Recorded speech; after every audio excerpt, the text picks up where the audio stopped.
Oh, it's a little wet in the shop right now because it's definitely not waterproof in here, but that's what the ranchero would look like with Dakota wheels. I think that looks pretty good, actually. That looks pretty badass. In here, but so the Ford Ranchero here. I've been playing with the timing. I turned it this way and it ran even worse, so I started turning it this way, and now the more I turn it this way, the better it's starting to run. So it fires off like almost like that now with it there, but still doesn't want to idle too much with it. But less fireballs so far.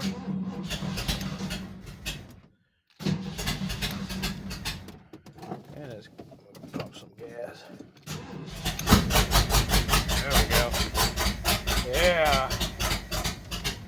I mean, she runs a lot longer in idle now with the timing. So I think I need to go some more, but I don't have a timing light, so I've just been kind of twisting it until it runs. And I don't know. You know, I don't think it can hurt this engine any. It's a freaking Ford, 351 Windsor. I doubt that this sucker will die. Carefully looking at things, I think I'm going to wait on trying to get this baby to run on all eight. Soon. I need new plugs for it. The plugs are just shitty, chewed up ones. So yeah, it's not running on all eight. I can tell that. But we're moving the carburetor or the distributor. I mean, moving the distributor, I got to glide off a lot quicker now. But still doesn't want to stay running. A lot more to do to it. I need to, sand all this blue off that I experimented with. I don't like the blue. I did, but now I just want to go black, or probably that black right there, all over the car.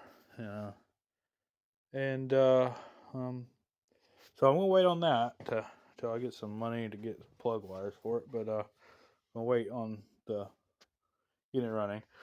I need to figure out what is going on with this hood and the body gaps. Because, wow, that is bad. Bad body gapping right there on this hood. And then it goes to touching, like, almost, yeah, pretty much touching. And then, yep. And then on this side,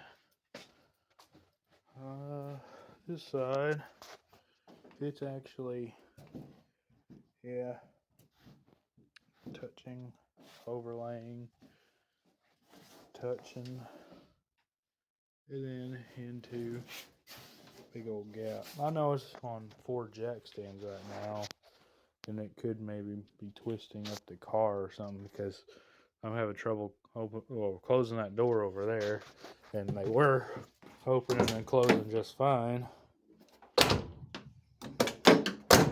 This one's okay, but that one over there is not no more. And it was closing as smooth as this one. Just, but actually even this one was closing smoother when it was on the ground. So, and if you have an eagle eye, you've probably seen that those are Dakota wheels.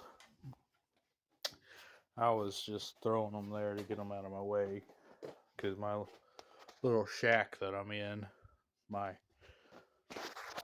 shack, the shop, very small and thrown together with literally everything that's been laying in the yard. So just to have somewhat of a shelter to work on crap in, and only half of this building is water. Well, doesn't leak ish, and that'd be the half over there with the light there. This half like doesn't leak over here, leaks everywhere over here. It waterfalls onto the car. So when it's raining, I'm not out here. I gotta throw more tarps up there. But talk about pole barn. This thing is this is a miracle. right here. This is just a miracle building. It's a miracle it hadn't collapsed on me. It's built out of rotten wood, rotten metal, literally the trash all over the yard, and rotten wood and tarps. I mean, you don't need much to create a little shelter or a little shop, you know. But yeah, it's junk. Okay. And then this car's junk. But we're going to get this junk going. Besides the motor and mechanical work, I think it's time to start doing some body work, brake work, and, well, seeing if these rotors will swap out with these rotors I got back here. These are actually off of a Dodge Dakota 88 5-lug, which is the same bolt pattern. That's the spindles that are already on this. So I'm just gonna, for the heck of it, see if it works. See if the spindles are the same. If not, I will. But this is what I got laying around, and those are probably better.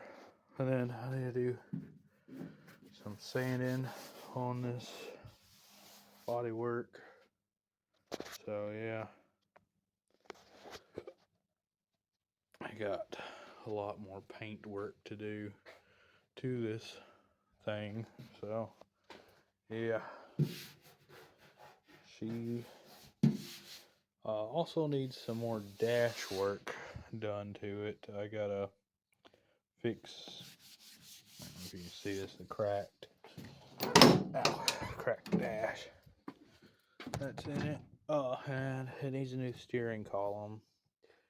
I just swapped out steering wheels a while ago from one shitty one to another shitty one. Maybe someday I'll have a good one on there and a good steering column. I found this oil gauge that was just tucked in the dash, so I was able to see the oil gauge on it. This is broken, all the crap. I broke the needle off and everything. Yeah, it costed myself more money because you can't freaking find these ranchero parts online hardly. I mean, you can, but they're an arm and a leg. But yeah, I don't know what's up with the door. I guess it's because I've got it on jack stands, but the car must be twisting or something. But yeah, I gotta get a better fuel cell and pump. My plan is to not fix this properly. I am fixing it on a real budget, okay? Very low budget, like free budget, like no money. If I can find a way to make it work, I'm gonna make it work, okay? So, with that being said, I got a cut up Dodge Durango outside, which is where the seats and center console came out of, because when I got this car, it did not have seats or nothing. And they fit pretty good. I just got to weld some studs to the floor to bolt them in. And it's still got factory safety belts in it. So that's good. No, I don't have to worry about that. But it's actually a nice, comfy ride on those Durango / Dakota seats. But I think I got off topic. But I got to cut up Durango outside. And I want to try to get the fuel tank out of it and see if I can fit it underneath here, because this fuel tank is rusted out. I don't want to pay for a fuel tank or buy a fuel cell. And I'm thinking I can rig up that Durango's fuel tank.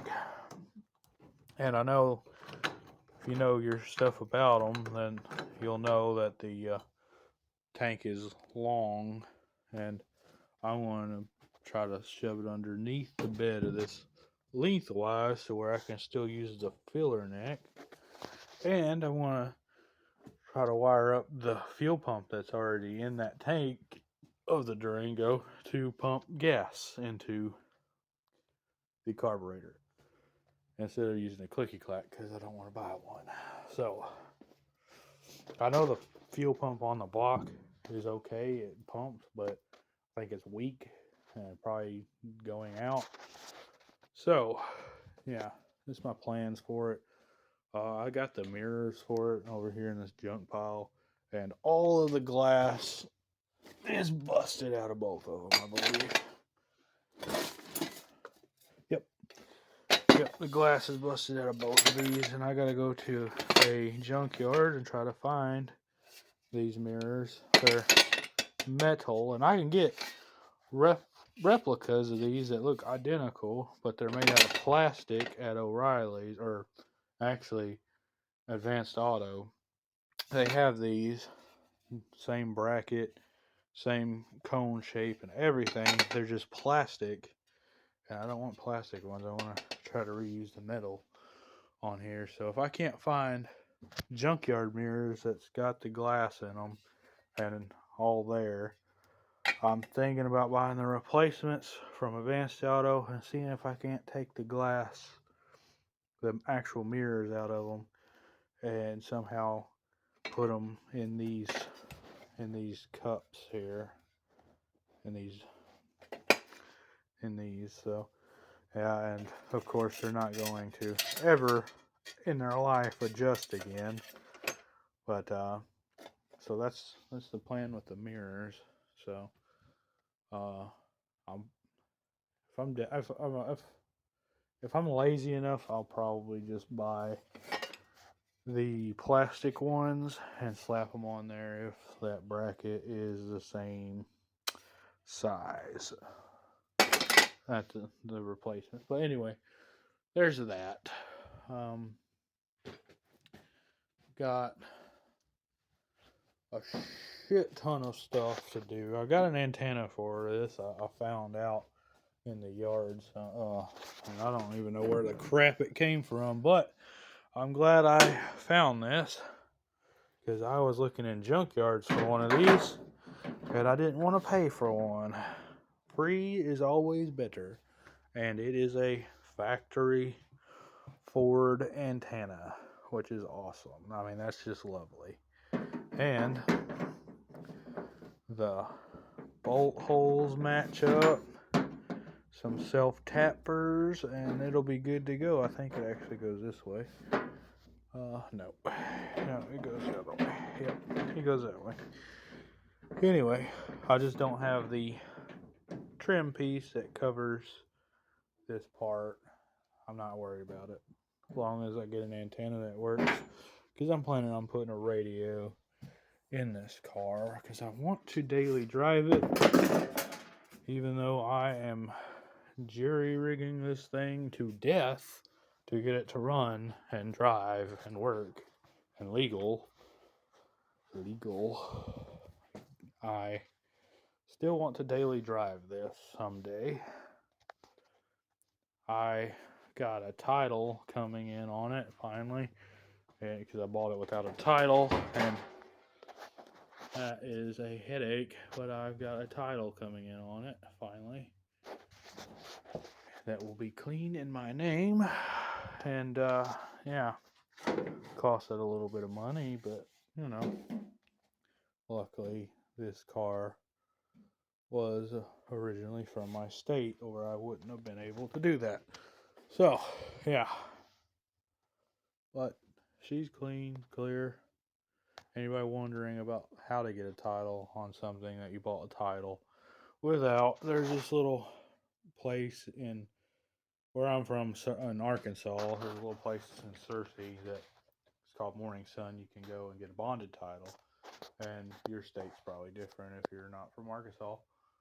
But just look up where you can get bonded title. You gotta have a police come out and do VIN verification on it. I had that done twice actually. One once was like over the phone with one, and then I actually had to have them come out, print out a piece of paper saying that, you know, this VIN right here matches up with this VIN right here on it, and And then, you know, they had to look up the previous owners, make sure it's not stolen, yada, yada, yada. They done that. And they print out this piece of paper and take that piece of paper to wherever you're going to get your bonded title. You're supposed to be able to just go to your normal DMV and do it, but DMVs are lazy and they don't want to do it. So they tell you, they don't let you know, about how to do it. And, they don't care. So they won't do it for you around here. But anyway, you can go to places that do bonded titles. And anyway, they uh, take that piece of paper that the cops do on it, the VIN verification. You take that to them. You take your bill of sale. Then they go through this whole process of uh, sending a letter to the previous owners or any lien holders that may have had on. They do an extensive background search on the car. Any lien holders that may have, if it has a lien on it, they're going to be notified. Whoever has the lien on it, and any previous owners, and they can respond. They give them time to respond to see whether or not they want or have any interest in the car. If you're lucky, like I was, there's no liens on it. It was last registered in '99, so hadn't been on the road in a long time. But previous owners, no interest in it. Thank God. That is out of the way. So once it's approved, they're going to give you a title in your name. It's going to be a bonded title, but it's a title, and then I can now have it legal, insured, tagged, and all that. So yeah, that's how you do bonded title. Get a title on a car. It doesn't have one. But yeah, so your state or where you're from might be more difficult than what I had to go through. But anyway, at least now this car is mine for real, And so yeah, if you're wondering how much I paid, it was $275 for my title on this thing, and it really depends on the car, on how much you're paying for your title. Apparently, not getting into all that because I don't even understand it, all that stuff yet. But point is, if it's not stolen and there's nobody after it, you can get a title on it. But yeah, I got these 5-lug. I got 3 of these rims right here, and if this one's not bent now, it's not really like supporting the car. It's just stuck underneath this tire from having a safety for. But anyway, this rim is a 5-lug. It's actually a Dakota wheel. And I'm planning on taking them brand spanking new tires off that Dakota rim there. That's a 6-lug. Putting it on this tire. And then putting this tire on. Putting these on the front of the Ranchero. And, yeah.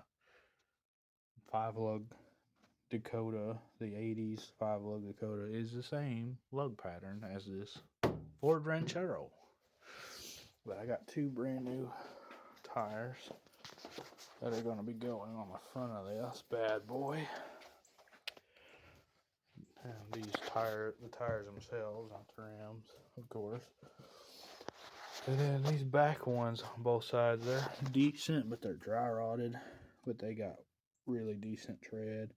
I hate these rims. So those are going to be trashed later. And when I get a good set of rims, matching rims for this car, my plan. I still got to figure out why the headlights stopped working, because when I first got it, the headlights worked, and the taillights did.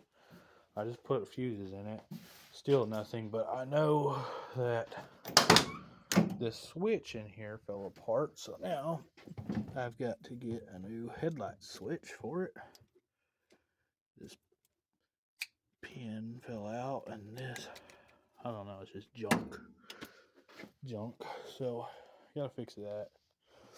Got to figure out how to get the wipers to work, because all of this interior has just been butchered, and I'm butchering it even more, and it's getting ridiculous. But anyway,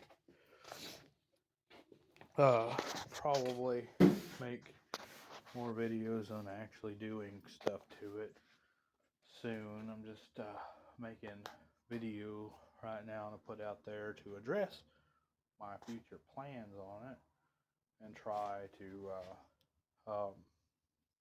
you know, make something, I guess. Just trying to make something. But yep. Alright, that'll probably do it for this video.